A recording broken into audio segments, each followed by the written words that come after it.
बघा, आज आपण गणिता विषयामध्ये नाणी आणि नोटा शिकणार आहे। नाणी आणि नोटा। मग बघा, आता हे जे आहेत यांना आपण काय म्हणतो? नाणी म्हणतो। काय म्हणतो?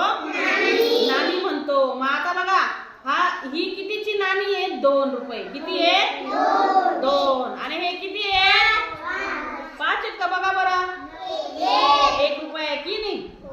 मग त्याच्यानंतर बघा, हे कितीचं नाणं आहे?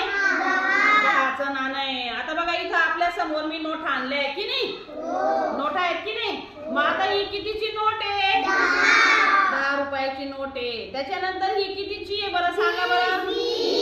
20 ची नोट आहे। त्याच्यानंतर ही कितीची आहे? 50 ची नोट आहे की नाही? त्याच्यानंतर ही किती आहे? 100 रुपयाची नोट आहे। 200 ची राहते, 500 ची राहते की नाही? मग या नाणी आणि नोटा आपण का शिकतोय? त्यांचा व्यवहार